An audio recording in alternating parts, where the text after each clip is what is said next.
Hello everyone, this is Komal, your SST educator. Welcome back to your favorite channel Magnet Brains. Magnet brains आपको provide कराता है high quality education, वो भी बिल्कुल free of cost, kindergarten से लेके class 12 तक की।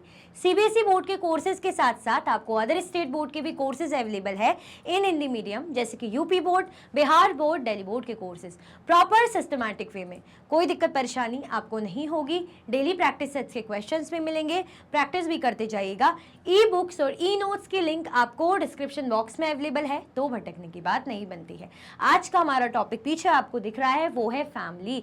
परिवार के बारे में हम जानेंगे कि परिवार की क्या इंपॉर्टेंस होती है। हम क्या करते हैं, परिवार को छोड़ के बाकी सबको इंपॉर्टेंस देते हैं, लेकिन नहीं, परिवार की अपनी जगह इंपॉर्टेंस होती है। ठीक है, अच्छा ये तो हम देखेंगे। सबसे पहले आप लाइक शेयर करो। और लास्ट क्लास में क्या पढ़ा था हमने, याद है कुछ? वैसे ज्यादा कुछ ऐसे था नहीं, उसमें क्वेश्चन ही था। और एक ये था कि फैमिली कैसी होनी चाहिए। फैमिली खुशहाल कब होती है? कोई भी फैमिली खुशहाल जब होती है जब उसमें धर्म और लव, प्यार प्रेम हो, एक दूसरे के प्रति भाई मान सम्मान हो, है ना। आप कितने भी रिच हो, कितने भी एजुकेटेड हो, ठीक है, लेकिन अगर भाई फैमिली में पीस नहीं है ना, एक दूसरे के लिए गलत बोल रहे हो, एक दूसरे गलत सोच रहे हो, बात नहीं मान रहे हो, परेशान कर रहे हो, मम्मी पापा की बात नहीं सुन रहे हो, या मम्मी पापा की आपस में लड़ाई हो रही, तो क्या फ़ायदा? बुरा लगता है, क्या फ़ायदा ऐसा रिच होने का? तो कैसी हो फैमिली में प्यार हो, धर्म हो, है ना। तो ये हमने देखा था। और उसके बाद हमारे बिग क्वेश्चंस थे कि फैमिली क्या होती है, कम्युनिटी क्या होती है, कम्युनिटी का रोल क्या होता है। तो मैंने बोला भी था कि ये तो हमने ब्रीफ में डिस्कस कर ही लिया है, लेकिन through out the chapter in points को और अच्छे से हम समझेंगे। क्लियर? कर दिया लाइक शेयर? चलो। Almost all of us live in a family. Obviously almost, मैं ऐसा नहीं कह रही कि हर कोई, कुछ ना कुछ ऐसे अलग होते हैं एक्सेप्शनल केस, या हर कुछ 100% तो होता नहीं, लेकिन ऑलमोस्ट अगर बोले तो हम सब जो है ऑलमोस्ट फैमिली में रहते हैं। ठीक है भाई। The family is the fundamental and the most ancient unit of any society. Family क्या है? एक बहुत ही फंडामेंटल, मतलब होनी ही चाहिए, और सबसे पुरानी यूनिट है ना। सो किसी भी समाज की अगर हम बात करें तो क्या है, फैमिली एक इंपॉर्टेंट यूनिट है। ये देखो इस तरीके से फैमिली, बढ़िया, खुश हैं, बढ़िया, कितना अच्छा लग रहा है देख के, मुझे भी घर जाने का मन कर रहा है ना। In Indian society today, there are several types of families, from joint families to nuclear families. अगर हम बात करें इंडियन सोसाइटी की, तो ऐसी अलग अलग टाइप की हमें फैमिलीज देखने को मिल जाएगी, जॉइंट फैमिलीज और न्यूक्लियर फैमिलीज तक। अच्छा, जॉइंट फैमिली और न्यूक्लियर फैमिली में क्या मतलब, क्या इससे मीनिंग समझते हो? What do you mean by the term joint family and explain the term nuclear families? कुछ आइडिया? जॉइंट फैमिली क्या होती है? नाम से ही समझ में आ रहा है, जॉइंट, है ना, जहाँ पे मम्मी पापा, चाचा चाची, है ना, बड़े मम्मी बड़े पापा, या दादाजी दादी जी, है ना, ऐसे रह रहे हैं, तो जॉइंट फैमिली। ठीक है। न्यूक्लियर फैमिली जैसे मम्मी पापा भैया दीदी, हम अलग, वैसे हम सब परिवार से मिलते जुलते हैं, वो बात अलग है, लेकिन हमारा अलग घर है, मम्मी पापा और आपके सिबलिंग, सिर्फ आप लोग रहते हो। ऐसी चाचा चाची का अपना घर है, उनके बच्चे, तो क्या हो गया, न्यूक्लियर फैमिली, है ना, जो ज्यादातर आजकल हमें देखने को मिलती है, क्योंकि आजकल कोई ऐसे साथ में रहना चाहता नहीं है बंद के, है ना, ऐसी सुनने को मिलता है। बट ठीक है, जो भी है जैसा भी है, लेकिन जॉइंट फैमिली न्यूक्लियर फैमिली क्या होती है, पहले वो समझना बहुत जरूरी है। ठीक है, तो जॉइंट फैमिली आपको पता है, न्यूक्लियर मैंने बता दिया है। हो सकता है आप में से कितने लोग यस करके ऐसे कमेंट करो कि यस मैम मैं, या कुछ भी लिख लो, जो भी थम्स अप कर लो, हार्ट रिएक्ट कर दो, कि कितने लोग जो है जॉइंट फैमिली में रहते हैं, है ना। और जो न्यूक्लियर फैमिली में रहते हैं वो लिख दो कि भाई हाँ हमारी न्यूक्लियर फैमिली है मैम। और ये समझाओ कि न्यूक्लियर फैमिली मतलब क्या, पता चले आप लोग जॉइंट फैमिली को न्यूक्लियर बोल रहे हो, तो डिफरेंस पता होना मस्ट है, जरूरी है। फिर से बता देती हूँ, जॉइंट नाम से ही समझ में आ रहा है, जहाँ दादा नानी, सॉरी दादाजी दादी जी, है ना, मम्मी पापा, ताऊ जी ताई जी, उनके बच्चे, है ना, चाचा चाची, सब ऐसे रह रहे हैं। और न्यूक्लियर फैमिली जहाँ आपके मम्मी पापा और आप सिबलिंग्स, जितने भी भाई बहन हो, एक दो, है ना, तीन, जो भी। A joint family has several generations living together. Grandparents, parents, uncles and aunts, brothers, sister and cousins. जैसे कि अब भी मैंने बताया कि अगर joint family की बात करें, ये एग्जाम्पल है joint family का। यहाँ आपको दादाजी दादी जी दिख रहे होंगे, है ना, या अंकल आंटी, ये लोग बैठे हुए इस तरीके से, और भी cousins। तो जॉइंट फैमिली में सेवरल जनरेशन साथ में रहती। सेवरल जनरेशन मतलब ग्रैंड पेरेंट्स, पहले रहेंगे ग्रैंड पेरेंट्स, फिर उसके बाद भाई पेरेंट्स, फिर उसके बाद यू या अस कर लो भाई, हम, पहले दादाजी दादी जी होंगे, फिर मम्मी पापा, फिर हम, तो सेवरल जनरेशन एक साथ रह रही है, ठीक है। उसमें पेरेंट्स के अलावा हम ये भी देख सकते हैं, अंकल हो गई, है ना, आंटी हो गई, ब्रदर सिस्टर हो गए, और अंकल आंटी तो उनके भी बच्चे होंगे, तो वो क्या हुए, वो हमारे कजन्स हुए। तो क्या कर रहे हैं, सब सब साथ में मिलके रहते हैं। जो एग्जाम्पल आपको दिख रहा है ये ज्वाइंट फैमिली का है, ठीक है। चल, A nuclear family, on the other hand, is limited to a couple and their children and sometimes one parent and children. अगर हम न्यूक्लियर फैमिली की बात करें तो क्या मिलेगा हमें, कपल रहेंगे, मतलब हस्बैंड वाइफ रहेंगे और उनके बच्चे रहेंगे, या इवन हमें ऐसा भी दिखता है कि सिंगल पेरेंट है, या तो सिर्फ फादर और उनके बच्चे रह रहे हैं, या सिर्फ मदर और उनके बच्चे रह रहे हैं, है ना, कि अगर हस्बैंड की डेथ हो गई, डिवोर्स हो गया, कुछ भी ऐसा, तो मदर और बच्चे रह रहे हैं, तो वो भी न्यूक्लियर में ही आएगा, है ना, या फादर और सिर्फ बच्चे, ठीक है। तो इस तरीके से देखो एग्जाम्पल्स है न्यूक्लियर फैमिली के, कि दो हस्बैंड वाइफ है, बढ़िया अच्छे से बोल रही है कि देखो खाना सिखा रही, बनाना सिखा रही हूँ ताकि मुझे काम ना करना पड़े, हम बढ़िया जो है घूमेंगे, ये लोग का बच्चे काम करेंगे, ऐसा खैर मैं तो ऐसे ही बोल रही हूँ। तो देखो हस्बैंड वाइफ है, उनके बच्चे हैं, ठीक है, और यहाँ पे और व्यू कितना प्यारा है, पीछे देखो पहाड़, बढ़िया पेड़, अच्छी जगह रह रहे हैं, और यहाँ पे जैसे मदर है और उनके बच्चे, न्यूक्लियर, है ना, क्लियर हुआ, मतलब जहाँ पे कपल, बच्चे, और इवन सिंगल पेरेंट्स, हम बोलते हैं सिंगल पेरेंट है, सिंगल पेरेंट मतलब या तो डाइवोर्सी होंगी, है ना, या तो विडो हो सकते हैं, ऐसे ही भाई मेल्स के भी, ठीक है, क्लियर आया समझ में, जॉइंट और न्यूक्लियर फैमिली। चल, ओहो, अब आपको बोल रहे एक्सप्लोर करना है, आपको कुछ पढ़ा नहीं कि एक्सप्लोर पहले करवा रहे, यही तो न्यू बुक का मजा है ना। 138 आपका जो है पेज नंबर है, लेट्स एक्सप्लोर करना है आपको उसमें। What type of families do you see in your neighborhood? List the type with the number of households for each type. हमसे कह रहे हैं कि किस टाइप की जो फैमिली है आप जो है देखते हो अपने आस पड़ोस में, नेबरहुड में। हो सकता है आपके नेबरहुड में न्यूक्लियर फैमिली हो सकता है आपके नेबरहुड में मतलब इतने घर हो जहाँ जॉइंट फैमिलीज हो सकता है कहीं आप देखते होंगे कोई आंटी होगी सिर्फ उनके साथ उनके बच्चे रहते होंगे, या अंकल होंगे सिर्फ बच्चे रहते होंगे, ऐसे कपल नहीं होंगे। तो इसी टाइप से हमसे पूछ रहे कि list the type with numbers, number of house hold for each type. Number of house hold for each type मतलब अगर जॉइंट फैमिली है तो कितनी फैमिलीज है, 11 है, 10 है, 5 है। अगर न्यूक्लियर है तो कितने लोग होंगे, कितने घर होंगे, जैसे आप बोलोगे अच्छा वो लोग रहते हैं वो, तो ऐसे कर करके आप काउंट करके आपको बताना है। जैसे जॉइंट फैमिलीज तो भाई 6 हाउस होल्ड है ना, मेरे पड़ोस में जॉइंट फैमिलीज में 6 हाउस होल्ड है। अगर न्यूक्लियर फैमिली कपल और बच्चे तो 11 हाउस होल्ड है, ठीक है। अगर सिंगल पेरेंट फैमिली की बात करें तो 3 हाउस होल्ड है। क्लियर हुआ, 6 घर है, यहाँ पे 11 घर है, यहाँ पे 3 घर है, इस तरीके से। कोई कंफ्यूजन दिक्कत तो नहीं है, बढ़िया है सब। चल, What type are more frequent? Why do you think this is so?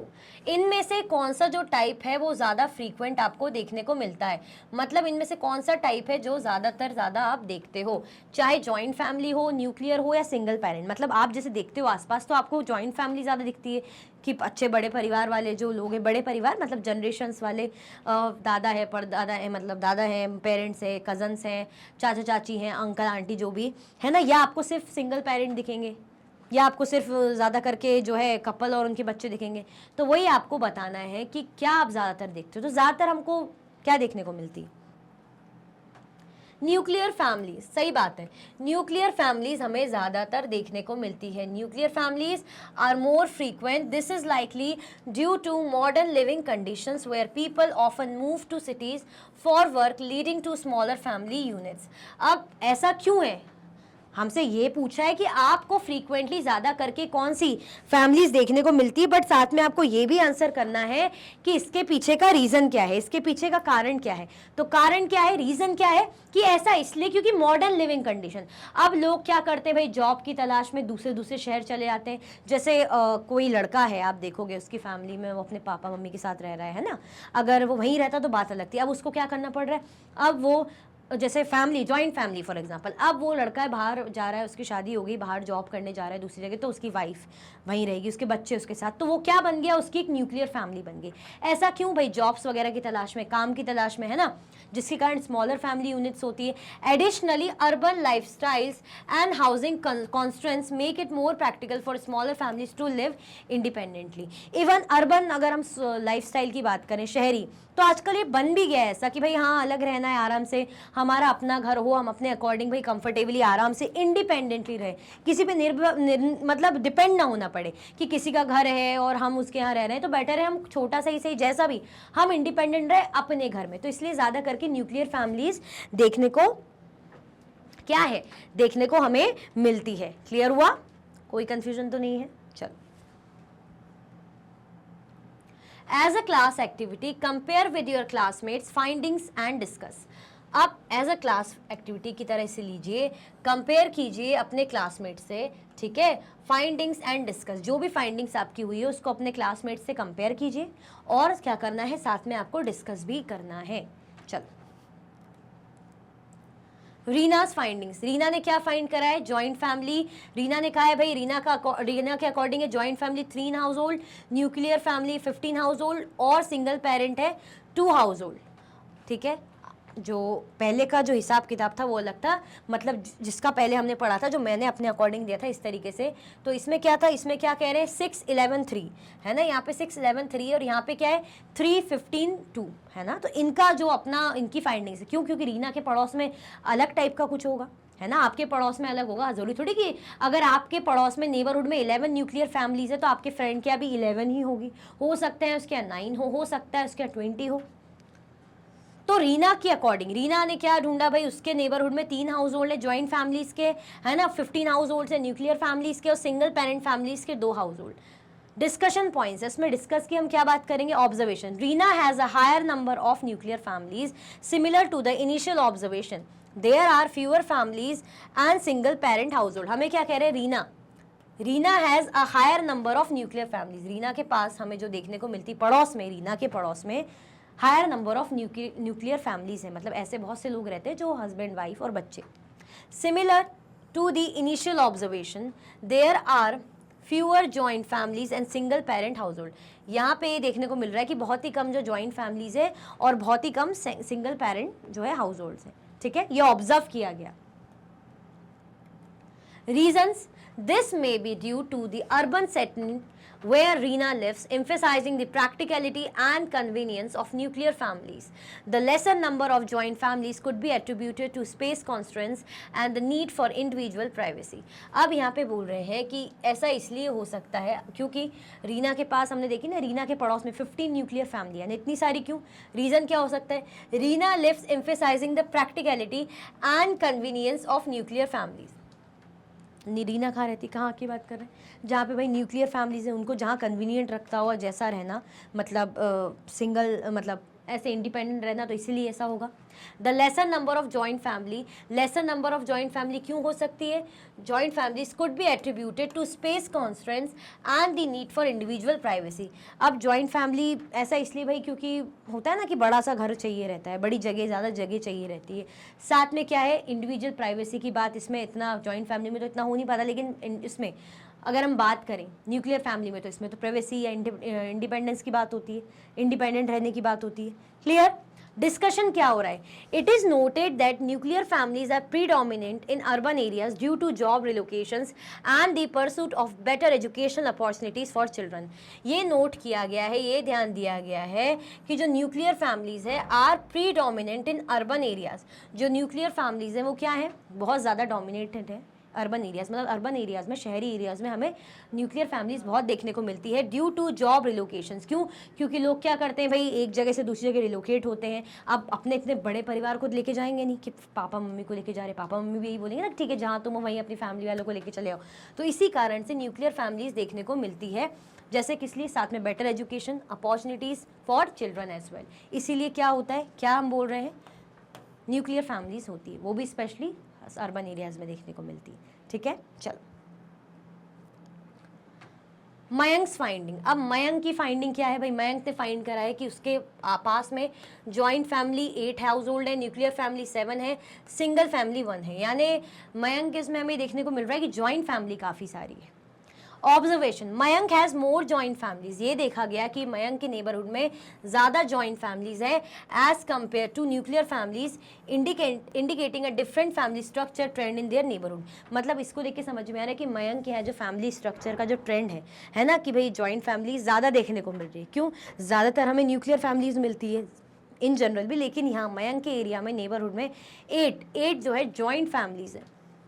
Reason क्यों? This may be due to cultural preferences for joint families, possibly in a more traditional और rural setting where extended family support is crucial and valued. ज़्यादा करके हमें rural areas में देखने को मिलता है, जहाँ पे भाई अपने परिवार वालों के साथ में रहना है ना, अपने कल्चर के में बंध के रहना है ना, ऐसा कुछ नहीं कि भाई इंडिपेंडेंस चाहिए, प्राइवेसी चाहिए, एक दूसरे की कब ज़रूरत पड़ जाए, कब जो है सपोर्ट पड़ जाए, तो इसीलिए साथ में रहते होंगे। ठीक है, और कहाँ हमें देखने को मिल रहा है ज़्यादा करके, हम बोले ट्रेडिशनल और रूरल सेटिंग है ना, जहाँ पारंपरिक लोग है ना, पुराने मतलब रूरल एरियाज़ के लोग, जिनको ऐसा कुछ इंडिपेंडेंस या मॉडर्निटी की जो बातें नहीं करते है ना, जो साथ में एक साथ मतलब बोलते ना कि परिवार जो है सब साथ में ही रह के दुख सुख झेले, इस तरीके से एक दूसरे का साथ दें सुख दुख में, ऐसा तो कोई हो, तो इसलिए लोग जॉइंट फैमिलीज़ में रहते हैं।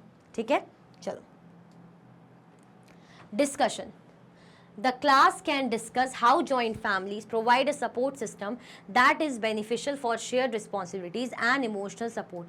The presence of joint family may also indicate stronger cultural ties and tradition being upheld. अब जो क्लास है ना, हम बोल रहे हैं the class can discuss, जो क्लास है डिस्कस कर सकती है कि कैसे जो जॉइंट फैमिली से प्रोवाइड करती सपोर्ट सिस्टम, जॉइंट फैमिली से क्या मिलता है? सपोर्ट सिस्टम मिलता है that is beneficial for shared responsibilities and emotional support. अगर भाई कोई रिस्पॉन्सिबिलिटी है, कुछ प्रॉब्लम आ गई, कुछ भी ऐसा लग रहा है, तो सब मिलके साथ में निभाएंगे। अब जैसे अगर आप अकेले रह लो, आप कहीं अकेले रह रहे हो तो सारी रिस्पॉन्सिबिलिटी आप पे, लेकिन अगर आप 2-4 लोग साथ में रहते हो, सब साथ में मिलकर रिस्पॉन्सिबिलिटी को हैंडल करते हो ना, तो ऐसे ही चाहे इमोशनल सपोर्ट की बात करें कि भाई आप कभी दुखी हो कुछ हो तो कोई है आपको सपोर्ट करने के लिए, तो ये इंपॉर्टेंट है।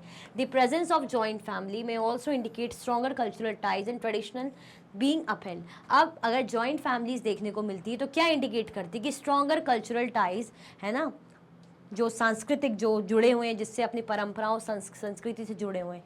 ठीक है, frequency of family types. The comparison shows that while nuclear families are more common in urban setting, joint families remain significant in areas with strong cultural tradition. अब जो कंपैरिजन है वो क्या दिखा रहा है कि जो न्यूक्लियर फैमिलीज हैं are more common in urban setting, मतलब जो न्यूक्लियर फैमिलीज हैं हमें अर्बन सेटिंग, अर्बन मतलब जो है शहरी एरियाज़ में ज़्यादा दिखेगी, और जो जॉइंट फैमिलीज़ है वो कहाँ रहेंगी? वो ज़्यादातर ऐसी जगह दिखेगी, मतलब इसका मतलब ये ऐसे एरिया जहाँ पे स्ट्रॉन्ग ट्रेडिशंस है, मतलब जहाँ पे लोग पारंपरिक लोग हैं है ना, जो भाई परंपराओं को मानते हैं, प्रथाओं को मानते हैं, ये ऐसे अलग रहने में, इंडिपेंडेंट रहने में बिलीव नहीं करते, सब साथ में मिलजुल के रहना पसंद करते हैं, तो ऐसी जगह हमें जॉइंट फैमिली मिलेगी। लेकिन शहरों में ज़्यादा करके हमें न्यूक्लियर फैमिली देखने को मिलती है, जहाँ पे लोग इंडिपेंडेंट रहना चाहते हैं, अलग रहना चाहते हैं। इम्पैक्ट ऑफ सेटिंग, इसका इम्पैक्ट क्या है? लेकिन urban versus rural setting significantly influence the prevalence of family types. ये क्या दिखा रही है कि भाई फैमिली टाइप्स का प्रेवलेंस, प्रचलन। Urban areas favor nuclear families due to economic and spatial factors, whereas rural areas or communities with strong cultural ties may maintain joint family structure. देखो, अगर अर्बन एरियाज में हमें न्यूक्लियर फैमिलीज क्यों दिख रही है भाई? इकोनॉमिक है ना, शहर बोलते हैं ना, शहर महंगा है, अब शहर में बड़ी सी जगह चाहिए, बड़ा परिवार चाहिए, तो ज़्यादा से ज़्यादा जगह चाहिए, ज़्यादा ज़मीन चाहिए होगी। अब आप क्या करते हो? आप न्यूक्लियर फैमिली में रहते हो, इतना बड़ा आपको कुछ चाहिए होता नहीं है जगह, है ना, आपकी इकोनॉमी मतलब आपके खर्चे भी इतने नहीं होते है ना, इतना ज़्यादा कम लोग रहोगे तो कम ही ठीक है। तो क्या देखने को मिलता है कि अगर अर्बन एरिया में जो फेवर करता है nuclear families due to economic and spatial factors, whereas rural areas की बात करें, कम्युनिटीज़ की बात करें विद स्ट्रॉन्ग, क्योंकि यहाँ पे कल्चरल टाइज रहता है ना, और ये जो जॉइंट फैमिली इस चीज़ को मेंटेन करके चलती हैं, वो समझती हैं कि भाई सब साथ में मिलजुल कर है तो ज़्यादा अच्छा। लेकिन न्यूक्लियर फैमिलीज जो अर्बन एरियाज़ में रहती है उनका फोकस क्या रहता है भाई? इकोनॉमिकल टर्म्स में है ना, स्पेशल। ठीक है, चलो क्लास डिस्कशन। क्लास क्या डिस्कस कर रही है? The class can explore how economic opportunities, cultural values and living conditions shape family structure. जो क्लास है वो इस चीज़ को बहुत अच्छे से समझ सकती है कि कैसे इकोनॉमिक अपॉर्चुनिटी, कल्चरल वैल्यूज़ और living condition shape family structure को शेप दे सकती है। मतलब अगर आप अपनी जो है जॉब अपॉर्चुनिटी के लिए बाहर जा रहे हो, है ना, वहाँ जैसा कमा रहे हो उसके अकॉर्डिंग आप क्या करोगे भाई, आप शहरों में जा रहे हो तो आप न्यूक्लियर फैमिली में ज़्यादा करके मिलोगे, तो वो देखने को मिलता है, इकोनॉमिक फैक्टर देखने को मिलता है, अपॉर्चुनिटीज़ देखने को मिलती है, तो न्यूक्लियर फैमिली। लेकिन अगर आप अपनी परंपराओं, अपनी कल्चर, संस्कृतियों से जुड़े हुए हो तो जॉइंट फैमिली, है ना, और लिविंग कंडीशन कैसी है, तो इसके कारण भाई फैमिली स्ट्रक्चर शेप में आता है, मतलब इसके अकॉर्डिंग मेंटेन होता है। They can also discuss the advantages and challenges of each family type, such as financial independence in nuclear families versus the shared responsibility in joint families.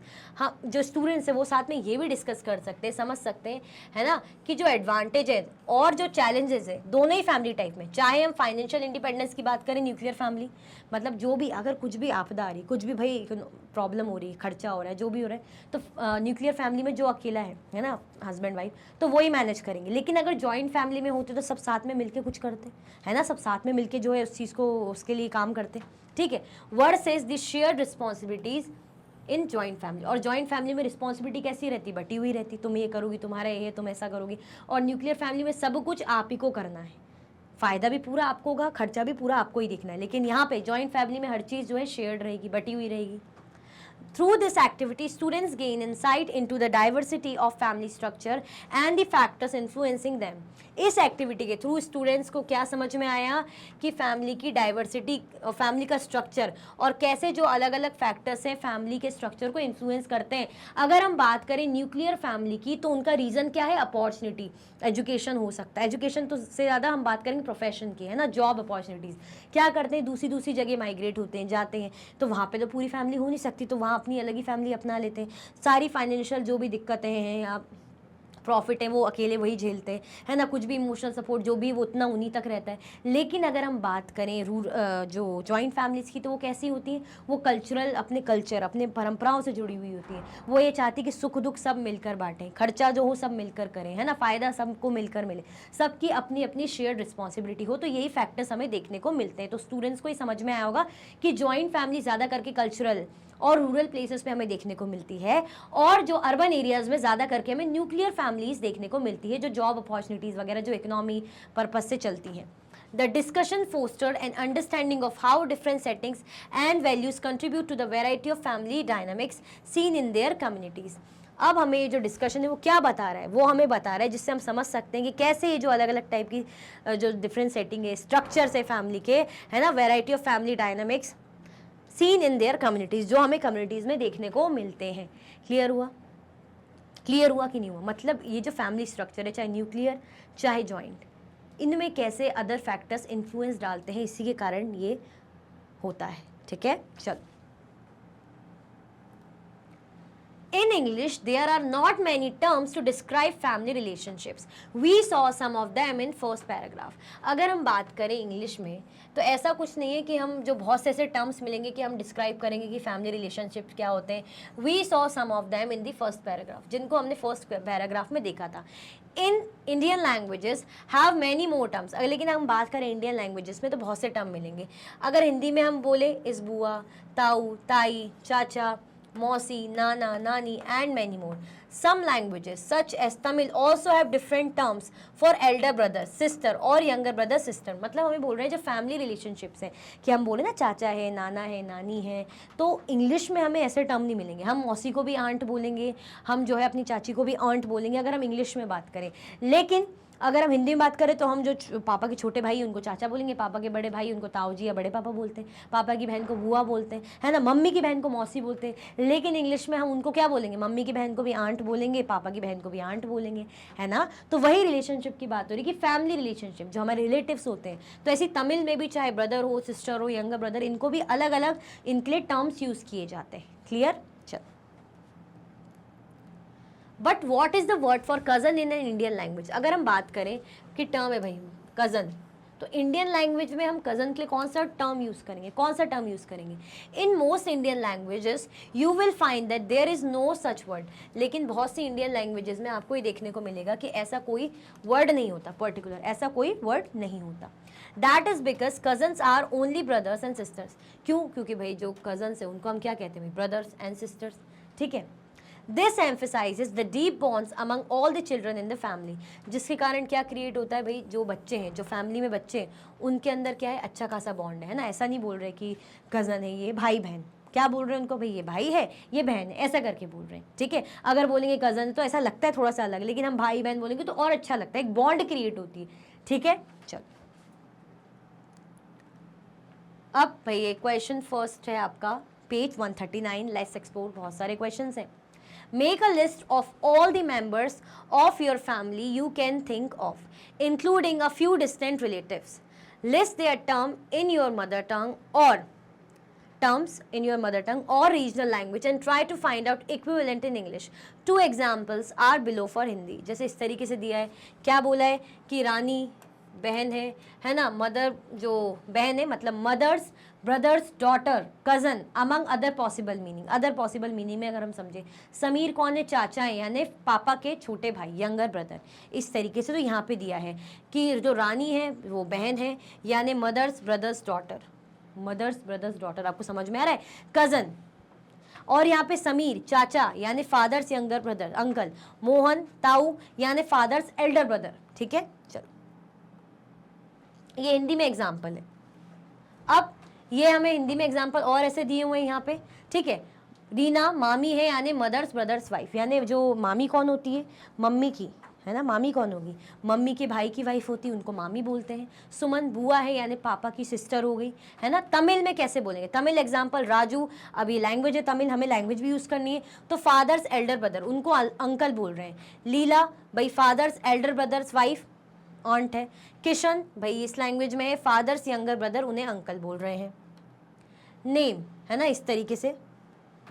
Meena ये language तमिली है, father's young brother's wife, aunt बोल रहे हैं। शिवा mother's brother uncle. रजनी mother's brother's wife, इसको English में आंट बोल रहे हैं।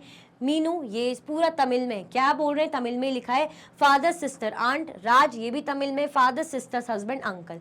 These list showcase the richness and specificity of family terms in different regional languages compare to English. ये जो लिस्ट है ये क्या दिखा रही है, शोकेस कर रही है the richness and specificity of family terms in different regional languages compared to English. मतलब अलग अलग रीजन, देखो ये अलग अलग लिखे, हमें समझ में नहीं आ रहे हैं ऐसे, लेकिन हिंदी में हम कितना अलग अलग बोल रहे हैं। हिंदी में अलग बोला था हमने, क्या बोला था हिंदी में, अगर हिंदी के एग्जाम्पल्स देखें तो हम अलग बोल रहे थे। यहाँ पे बुआ चाची मामी, यहाँ पे अलग चीज़ें लिखी हुई हैं, लेकिन इंग्लिश में तो वही आंट है अंकल है, आंट है अंकल है। अगर पापा की बहन है तो उनको भी आंट बोल रहे हैं, मम्मी की बहन है तो उनको भी आंट बोल रहे हैं, इस तरीके से सेम ही बोल रहे हैं। लेकिन तमिल या हम हिंदी की बात करें तो उसमें अलग अलग है। अभी तमिल लैंग्वेज में ऐसे हमें समझ में आएगा नहीं, ठीक है। Notice how quite often a single word in your mother tongue or regional language requires several words in English to give a precise definition. हमको बोल रहे हैं कि नोटिस कैसे, जो अक्सर है ना, a single word in your mother tongue, आपकी वर्ड मतलब मदर टंग जो मातृभाषा में जो आप सिंगल वर्ड यूज़ कर रहे हो, और जो आपकी रीजनल लैंग्वेज है जो आपकी क्षेत्रीय भाषा है, require several words in English. उनको भाई अलग अलग जो टर्म्स जो इंग्लिश में अलग अलग सेवरल वर्ड्स ही होते हैं, अलग अलग वर्ड्स ही होते हैं to give a precise definition, है ना, अगर प्रॉपर एक डेफिनेशन देनी है तो। अब जैसे हिंदी एग्जाम्पल, चाचा, this word specifically means father's younger brother, है ना। In Hindi whereas in English it is broadly referred to as uncle which could mean any brother of the parent. बुआ, in Hindi this terms means father sister but in English it is simply aunt, है ना। वही बोल रहे हैं चाचा कि भाई चाचा स्पेसिफाई करेंगे फादर की यंगर ब्रदर हिंदी में, है ना। इंग्लिश में तो हम क्या बोल रहे हैं भाई आंट, वो जो है अंकल। अब बुआ ये टर्म बता रहे हैं हमें फादर की सिस्टर, है ना, बुआ। अब इंग्लिश में हम क्या बोल रहे हैं, इनको सिंपल आंट ही बोल रहे हैं, है ना। मौसी को भी आंट ही बोलेंगे, ठीक है। Tamil example, periyappa, this term means father's elder brother in Tamil while in English it is just uncle. अगर हम तमिल में देखें तो इसका मतलब क्या बोल रहे हैं, फादर के बड़े भाई, है ना, फादर के बड़े भाई, जिसको हिंदी में हम ताऊजी भी बोलते हैं, तमिल में पेरियप्पा बोलते हैं लेकिन इंग्लिश में अंकल ही बोलेंगे, है ना। अब यहाँ पे ये जो फादर की यंगर ब्रदर है ना, चाचा के लिए कौन सा टर्म यूज हो रहा है, चिन्नम्मा, है ना, यानी जो है चाचा की यंगर ब्रदर की वाइफ, मतलब चाची के लिए इन तमिल, है ना, फादर्स यंगर ब्रदर, फादर के जो छोटे भाई हैं उनकी बीवी यानी चाची के लिए चिन्नम्मा यूज हो रहा है। लेकिन इंग्लिश में हम क्या बोलेंगे, आंट ही बोलेंगे। This is specify in regional language helps to convey precise family relationship which may require more descriptive terms in English. It reflects how languages can shape and reflect cultural values and social structure, providing a deeper understanding of family dynamics and relationship. इससे क्या specify हो रहा है, क्या दिखा रही है, ये दिखा रहा है this is specify in regional language helps to convey precise family relationships, है ना। इसकी स्पेसिफिसिटी ये क्या दिखा रहा है कि जो रीजनल लैंग्वेज, जो क्षेत्रीय भाषा है, वो क्या हेल्प कर रही है, फैमिली रिलेशनशिप्स को स्पेसिफाई करने में हेल्प कर रही है ना, कन्वे कर रही है। विच में require more descriptive terms in English. अब जिसके लिए इंग्लिश में अगर समझना है तो और थोड़ा डिस्क्रिप्शन में टर्म्स की जरूरत पड़ेगी। It refers how languages can shape and reflect cultural values. ये रिफ्लेक्ट कर रहा है कि कैसे जो भाषाएं हैं, जो लैंग्वेजेस हैं, क्या कर रही हैं, can shape and reflect cultural values, जो शेप और रिफ्लेक्ट कर सकती है सामाजिक, जो सांस्कृतिक वैल्यूज़ और सोशल स्ट्रक्चर, है ना। आप बोल रहे हो ना कि लैंग्वेज का इम्पैक्ट पड़ता है आपकी ज़िंदगियों में, आपकी जो है रीजन की लैंग्वेज कैसी, रीजनल लैंग्वेज जो हम बोलते हैं, या आपकी मदर टंग कैसी, उस तरीके से, है ना। Providing a deeper understanding of family dynamics and relationship, जिसके थ्रू हमें क्या पता चलता है भाई, जो फैमिली रिलेशन की बात करें, फैमिली डायनामिक्स और रिलेशनशिप्स, कि भाई किन से क्या रिलेशन है। क्योंकि हमने देखा इंग्लिश में हम सबके लिए लगभग यही एक ही टर्म यूज़ कर रहे हैं। मैंने बताया ना कि मौसी के लिए भी आंटी, चाची के लिए भी आंटी, ताई के लिए भी आंटी। लेकिन अगर हम बात करें जैसे तमिल में हमने देखा चाची के लिए चिन्नम्मा हम यूज़ कर रहे हैं, जो ताऊ जी के लिए पेरियप्पा यूज़ कर रहे हैं। अगर हिंदी की बात करें तो ताऊ जी बोल रहे हैं, चाचा बोल रहे हैं, बुआ बोल रहे हैं, मौसी बोल रहे हैं, फूफा जी बोल रहे हैं, ठीक है। तो डिफरेंस है, लेकिन यहाँ पे तो एक ही जैसा है। लेकिन इन्हीं जो लैंग्वेजेस से या रीजनल लैंग्वेज की हम बात करें तो हमें डिफरेंस या फैमिली डायनामिक्स या रिलेशनशिप पता चलते हैं, ठीक है। चलो,